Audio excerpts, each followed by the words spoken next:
Une fois de plus, encore bonjour. Je reviens vers vous sur la recommandation du Seigneur. Lorsque j'ai coupé tout à l'heure, j'ai lu un commentaire. J'ai lu un commentaire de mon frère Roger. J'ai lu un commentaire tout à l'heure de mon frère Roger. Et j'ai voulu répondre à mon frère Roger, sauf que je ne sais pas, la connexion a été coupée. Tout le temps que j'ai voulu te répondre, la connexion était coupée, mon frère Roger. Le Seigneur m'a dit, c'est moi qui ai coupé la connexion. J'ai voulu te répondre en privé. Mais le Seigneur m'a dit, c'est moi qui ai coupé la connexion. Tu vas le répondre en public. Afin que ce soit pour toutes les personnes qui t'écoutent. Je voulais te répondre en privé, mais le Seigneur a voulu que je te réponde en public, devant tout le monde, afin que les gens ne posent plus de questions à ce sujet. La parole de Dieu est notre référence.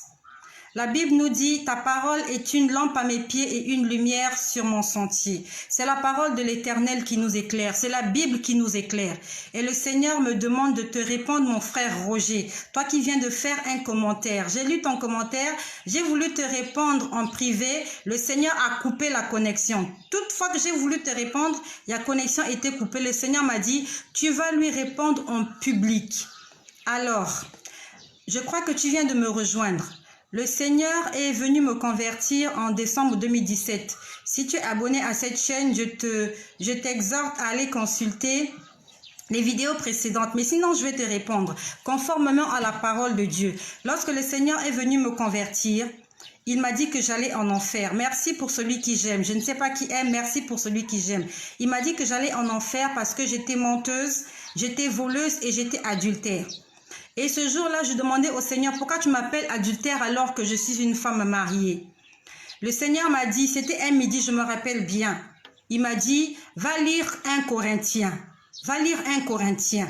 Je dis, mais Seigneur, je suis déjà dans Hébreu, pourquoi tu me demandes d'aller lire 1 Corinthiens? Il insistait, va lire 1 Corinthiens, va lire 1 Corinthiens. Je suis repartie lire 1 Corinthiens. Lorsque je lisais 1 Corinthiens, et j'aimerais que tu ouvres ta Bible, pour que nous soyons d'accord avec cela, que je n'ai pas inventé ces choses-là. La Bible, c'est la parole de Dieu, ce n'est pas moi qui l'ai écrite. Elle a été écrite par les hommes, mais inspirée de Dieu. Lorsque je lis 1 Corinthiens, j'arrive au chapitre 7. Avec moi, si tu le permets, je vais faire la lecture. Dans 1 Corinthiens au chapitre 7, 1 Corinthiens, c'est dans le Nouveau Testament. 1 Corinthiens chapitre 7 au verset 10, il est écrit ceci, et tu pourras le vérifier. À ceux qui sont mariés, j'ordonne, non pas moi, c'est l'apôtre Paul qui est en train de parler. À ceux qui sont mariés, j'ordonne, non pas moi, mais le Seigneur, que la femme ne se sépare point de son mari. Si elle est séparée, qu'elle demeure sans se marier ou qu'elle se réconcilie avec son mari, et que le mari ne répudie pas sa femme. C'est le premier verset que le Seigneur m'avait fait lire. Lorsque j'ai lu ce verset, j'ai dit, Seigneur, c'est l'apôtre Paul qui a parlé. Il m'a dit, va lire dans le livre de Marc. Il m'a dit, va lire Marc. Marc au chapitre 10. Marc chapitre 10 au verset 11. C'est Jésus qui parle à ses disciples. Il leur dit, celui qui répudie sa femme et qui en épouse une autre commet un adultère à son égard. Marc 10, verset 11. Celui qui répudie sa femme, ça veut dire qu'il se sépare de sa femme et en épouse une autre, commet un adultère à son égard. C'est répudier, se séparer ou divorcer. Tu as divorcé de ta femme et tu te remaries avec une autre femme, tu commets un adultère. Ce n'est pas moi qui l'ai écrit, c'est la Bible qui l'a écrit. Et le verset 12, toujours de Marc au chapitre 10, au verset 12. Et si une femme, ça c'était mon cas, et si une femme quitte son mari et en épouse un autre, elle commet un adultère. C'est pas moi qui l'ai dit, c'est la Bible qui le dit. J'ai dit, Seigneur, mais j'ai lu le Nouveau Testament, comment je n'ai jamais vu ce verset? Il m'a dit, c'est parce que vous ne méditez pas. Vous lisez la Bible comme un roman, comme un harlequin. Lisez la Bible et méditez-la. C'est écrit dans la Bible que celui qui quitte sa femme et en épouse une autre commet un adultère. La femme qui quitte un homme et commet un adultère, la femme mariée. Tout à l'heure, tu as parlé de mon copain. Je vais t'expliquer. J'étais une femme mariée. J'avais divorcé et je me suis remariée. Je me suis remariée. Le Seigneur m'a montré ce verset. Il m'a dit, tu es adultère. Pourquoi tu t'es remariée? On continue. C'est écrit dans le livre de Romains. Pourquoi est-ce que le Seigneur m'appelait adultère? Dans le livre de Romains, au chapitre 7, au verset 2. Ainsi, je vous donne les références bibliques pour que vous allez lire, pour que cela soit clair, que c'est la Bible qui l'a dit.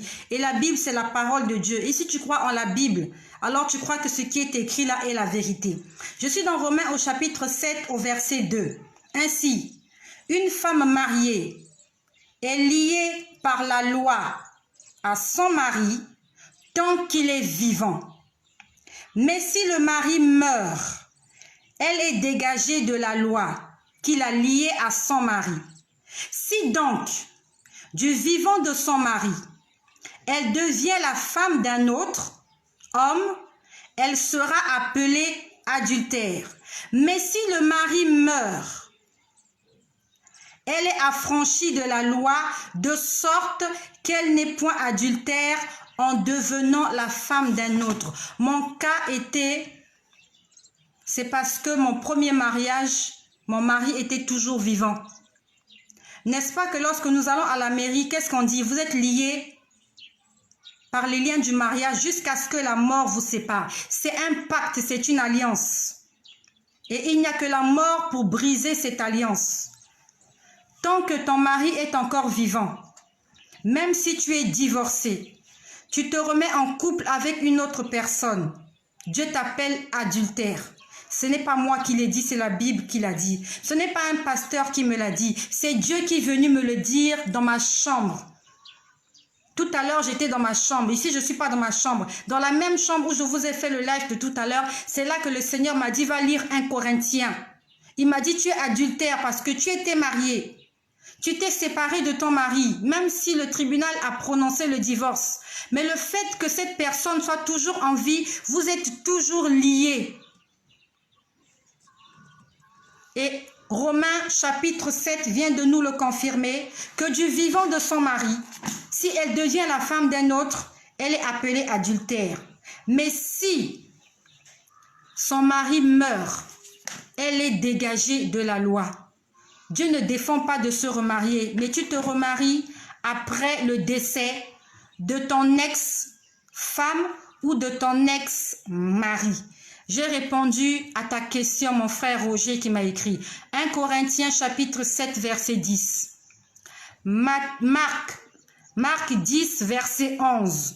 Et Romains chapitre 7 au verset 2. C'est pas moi qui l'ai écrit, c'est dans la Bible. Et la Bible est universelle. Qu'elle soit en anglais, en français, en japonais. Ces chapitres existent. Ces livres existent. Ces versets existent. Ce n'était pas mon copain, il s'agissait de mon mari et Dieu m'appelait adultère parce que j'étais contre ces versets-là. J'allais à l'encontre de ces versets. Et dans 1 Corinthiens au chapitre 6, au verset 10, il est écrit « Aucun adultère n'héritera le royaume des cieux. Qui que tu sois pasteur, que tu sois prêtre, que tu sois ce que tu es, si tu es adultère, tu es marié, tu trompes ta femme. Tu es marié, tu trompes ton mari. Tu étais marié, ton mari n'est pas mort, ta femme n'est pas morte, tu t'es remarié. Toutes ces personnes n'hériteront pas le royaume des cieux. Plusieurs me diront que Dieu est miséricorde. Oui, il est miséricorde. Mais la Bible nous dit aussi que Dieu veille sur sa parole afin de l'accomplir. Dieu n'ira pas à l'encontre de ce qu'il a dit juste parce qu'il faut qu'il te pardonne. Pendant que tu es encore sur terre, tu as entendu ces choses aujourd'hui. Alors mets de l'ordre dans ta vie. C'est une grâce qu'aujourd'hui, 8 janvier 2021, que tu entendes ces choses. Moi aussi, on ne m'avait jamais prêché ces choses quand je grandissais. Quand j'allais à l'église, on ne me l'avait jamais prêché. Jamais. C'est le Seigneur par sa grâce, par sa pitié, par sa miséricorde, je ne sais pas quoi encore ajouter, par sa bonté, par sa gentillesse, qui est venu me sensibiliser. Combien de personnes sont mortes dans cet état? Combien de personnes sont dans cette vie-là, mariées, remariées, remariées, alors que le premier mariage n'a jamais été rompu par la mort?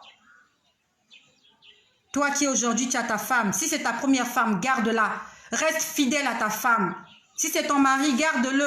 Reste fidèle à ton mari. C'est Dieu qui est en train de nous parler. Parce qu'il nous aime, il nous prévient. Il y a des gens qui sont morts en 2020, qui n'ont jamais entendu parler de ces choses-là. Je sais que plusieurs seront frustrés. Mais vaut mieux être frustré, de se mettre en règle avec la parole de Dieu, que de continuer à vivre dans le péché et que la porte du ciel te soit fermée. J'espère que je t'ai répondu, mon frère Roger. Mon frère Roger David. Je crois que c'est ça. David Roger ou Roger David. Sois richement béni chez toi, mon frère. Et que le Seigneur Jésus continue à faire